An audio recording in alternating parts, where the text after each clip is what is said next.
Monsieur le député, vous avez également abordé le dossier de la téléphonie mobile. Vous avez même annoncé que l'État s'engageait à 100% pour le financement si le SPT réalisait la mise en place de la téléphonie mobile. Aujourd'hui, est-ce que c'est toujours le cas? Alors, ce dossier de la téléphonie mobile est aujourd'hui dans une nouvelle perspective, dans la mesure où aujourd'hui le gouvernement, grâce à l'intervention des élus, grâce à l'intervention du préfet et des parlementaires, nous avons aujourd'hui un financement très important qui s'élève à 1 800 000 euros, c'est-à-dire à peu près 215 millions de francs pacifiques, ce qui n'est pas négligeable.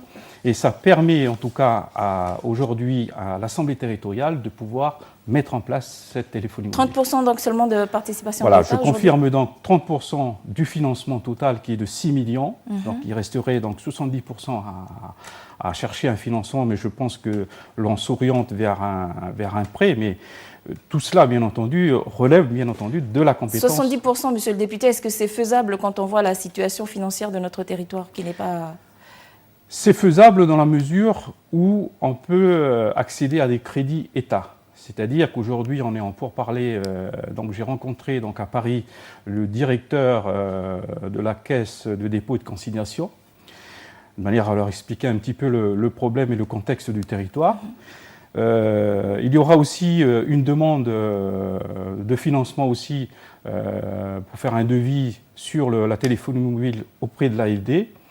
Et l'Assemblée territoriale tranchera, puisque cela relève de sa compétence, quel organisme financier on choisira. Mais l'État soutiendra bien sûr.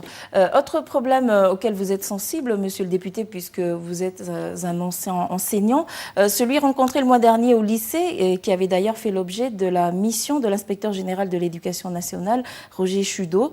On attend toujours le rapport. Est-ce que vous avez plus d'informations ? Alors, à l'heure actuelle, ce que je peux vous dire, c'est que je n'ai pas encore reçu ce rapport. Par contre, les revendications faites par les parents d'élèves, il me semble, ont été honorées.